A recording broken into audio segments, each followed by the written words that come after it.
जंगल भागात वाहनांची दळणवळण मोठ्या प्रमाणावर वाढल्याने अनेक प्राणी या वाहनांच्या धडकेने मृत्युमुखी पडताना किंवा जखमी होण्याच्या घटना रोज देशभरात वाढताना दिसत असून पाचोरा शहराजवळील आर्वी फाट्यालगतच्या बहुळा नदीवरील पुलावरील रस्त्यावर दिनांक 13 डिसेंबर 2020 रोजी सकाळी 5 ते 6 वाजेच्या दरम्यान अज्ञात वाहनाच्या धडकेने नीलगाय गंभीररित्या जखमी होऊन रस्त्याच्या कडेला लक्ष्मण नाटू बडगुजर या शेतकऱ्याच्या शेतात जाऊन पडली।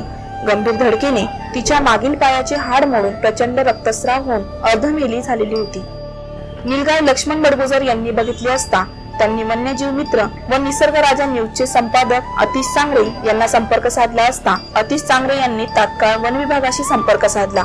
यावेळेस वन्यजीव रक्षण अधिकारी देसाई यांनी अतिश सांगरे यांच्या मदतीला त्यांचे कर्मचारी ठाकरे यांना पाठवले असता त्यावेळेस भेदरलेल्या अवस्थेत नीलगाय झडपडत असतानाचे चित्र त्यांना पाहावयास मिळाले।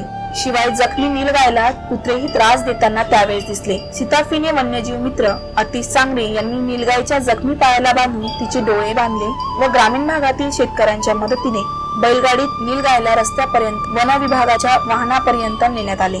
त्यानंतर पुढे तिला रुग्णालयात नेऊन तिथे ऑपरेशनच्या सहाय्याने पुढील उपचार करण्यात येणार असल्याचे वन्यजीव मित्र अतिश सांगरे यांनी कळविले। यापूर्वी अतिश सांगरे यांनी तरस, कोल्हे, माकड, साप, अजगर, बिबटे यासारख्या हिंस्र पशूंचे प्राण वाचवले आहेत। या दरम्यान 35 वेळा त्यांना विषारी सापानेही चावा घेतल्याने त्यांच्या जीवावर बेतले आहे। शिवाय तरस व माकड सारख्या हिंस्र पशूंनी चावा घेतल्याने त्यांनी आपल्या हाताचा कोपराही गमावला आहे। या दरम्यान उपचार घेत असताना त्यांना लाखो रुपये खर्च आला, परंतु वन्यजीव प्राण्यांना वाचवण्यासाठी ते 24 तास झटताना दिसतात। यावेळेस जनतेला आवाहन करताना त्यांनी सांगितले की अशा प्रकारचे वन्यजीव साप आढळून आल्यास मोबाईल क्रमांक 9028413041 या क्रमांकावर अतिश सांगरे यांना संपर्क करावा असे आवाहन केले।